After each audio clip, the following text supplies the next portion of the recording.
चीज, आपके शहर में कोई जुल्म ज्यादती होती है तो मैं उन लोगों को ललकारती हूँ जो झूठ के बेसिस पर खरीद के वोट लेकर कुर्सी पे बैठते हैं। बेशर्म हो, कहाँ जाते हो तुम लोग जब लोगों के साथ ज्यादती हो रही होती है? और ये कमजोर जनता है जो ऐसे लोग आज पावर में बैठते हैं जो आपके लिए आवाज नहीं उठा सकते। मोदी, अमित शाह जो बात करते हैं बेटी बचाने की, और सबसे ज्यादा बेटी इन्हीं के अंडर में गैर महफूज है। ये जो मनुस्मृति की गंदी सोच वाली गुंडा पार्टी हुकूमत में बैठी है, पार्लियामेंट में 200-250 ऐसे लोग बैठे जिनके खिलाफ औरतों पे तशद्दुद का चार्ज लगा हुआ है। ऐसे लोग तो MP बन के बैठते हैं। न जाने कितने MLA हमारे पास ऐसे हैं जिनको रेपिस्ट होने के बावजूद जेल से पैरोल पे छुड़ाकर इलेक्शन लड़वाया जाता है। ऐसे मुल्क की सरजमीन पर जिसको भारत माता कहते हैं, उसी माता के सीने पे चढ़ चढ़ के बेटी, बहू, बीवी, माँ रेप की जाती है। 2 साल की बच्ची से लेकर 80 साल तक की औरत महफूज नहीं है। हमारा ये 2 महीने का कैंपेन औरतों के साथ होने वाले वायलेंस के खिलाफ, औरतों के लिए सिक्योरिटी, औरतों के लिए सेफ्टी एक डिमांड है।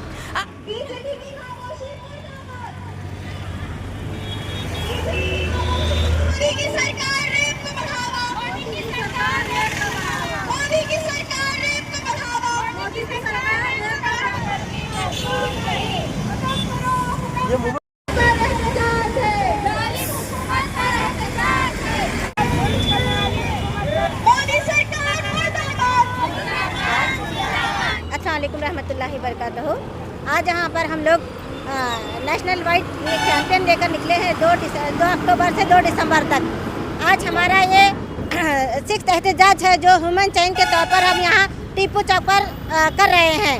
हम यही मैसेज लोगों को देने के लिए 2 महीने का कैंपेन निकाले हैं कि आज इंडिया में यहाँ पर औरत महफूज नहीं है। किसी शोबे में भी आज जाएंगे हम तो यहाँ पर आपको औरत महफूज नहीं दिखाई देगी। जहाँ पर हम ट्रैवलिंग करते हैं वहाँ पर भी नहीं, जहाँ जॉब करती हैं औरतें वहाँ पर भी नहीं। इसी तकलीफ और दर्द के साथ हमारी वुमेन इंडिया मूवमेंट ने एक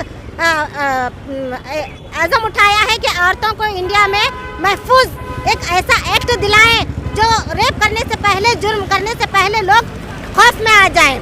तो हमारी डिमांड गवर्नमेंट से यही है, वुमेन इंडिया मूवमेंट की तरफ से, कि एक कानून ऐसा बनाए जो रेपिस्ट को कांप जाए। आज हम लोग देखते हैं हर हाल में हम लोग तकलीफ और इसमें गुजरते हैं, लेकिन गवर्नमेंट इस पर कोई गौर फिक्र नहीं है। यहाँ तक कि पुलिस भी इस चीज़ को नज़रअंदाज करती है, मुजरिमों का साथ देती है और कोर्ट भी उन्हें जल्द से जल्द बेल दे देती है। इसी तरह से हम लोग नेशनल वाइड 16 डिस्ट्रिक्ट और 17 स्टेट में हमारी ये नेशन वाइड कैंपेनिंग चल रही है। इंशाल्लाह आने वाले दिनों में गुलबर्गा में भी हमारा जो कंक्लूजन प्रोग्राम है हबीब फंक्शन हॉल में 4 बजे पर हम लोग मुनक़िद किए हैं कि औरतों की हिफाजत एक कलेक्टिविटी जिम्मेदारी है। हम मर्द और हजरात से भी अपील करते हैं कि इस मुहिम से जुड़े और अपनी जिम्मेदारी को बखूबी निभाएं कि एक औरत दुनिया में विकार के साथ जीने की डिग्निटी रखती है और उन्हें हक है कि एक इज्जत के साथ, एहतराम के साथ वो ज़िंदगी गुजारे। लेकिन आज मर्द हजरात को भी इतने खौफ में कर दिया गया है कि वो लोग भी आवाज़ उठाने के लिए सोच रहे हैं कि कहीं हम आवाज़ उठाएंगे तो हम पर गोली ना चला दी जाए, लाठी चार्ज ना कर दिया जाए। लेकिन आज हमें खौफ से जीने का नहीं, एक विकार अगर हमारे में जिंदा रखना है तो एक विकार के साथ हम बाहर आकर हमारी आवाज़ों को बुलंद करना है, तभी हमारी औरतें और मर्द हजरात दोनों महफूज हैं। आप देख सकते हैं हमारे साथ इस वक्त हमारे स्टेट की ट्रेजरर रेहाना बेगम मौजूद है और हमारे गुलबर्गा डिस्ट्रिक्ट की सारी कमेटी यहाँ पर मौजूद है। हम लोग इससे पहले भी बहुत सारे एहतजाज कर चुके हैं।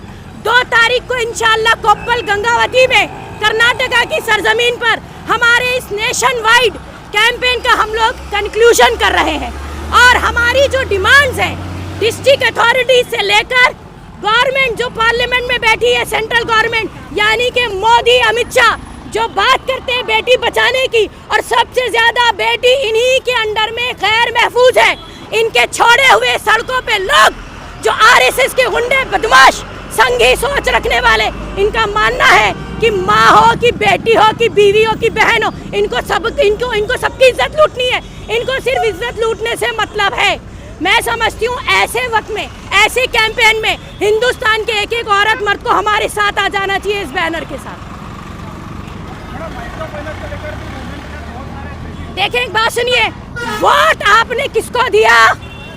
वो भी एक औरत। लेकिन औरतों के लिए माइक्रो फाइनेंस के मामले में नहीं आई। आपको उनके घर का घेराव करके उनको शर्म दिलानी चाहिए। हम लोग पावर में नहीं है, मगर पावर में रहने जैसा काम कर रहे हैं। हमारी डिमांड बंद नहीं होगी, अभी तो ये शुरुआत है। हम वो इनकलाब बर्पा करेंगे कि वुमेन इंडिया मूवमेंट को आने वाली नस्लें याद रखेंगी।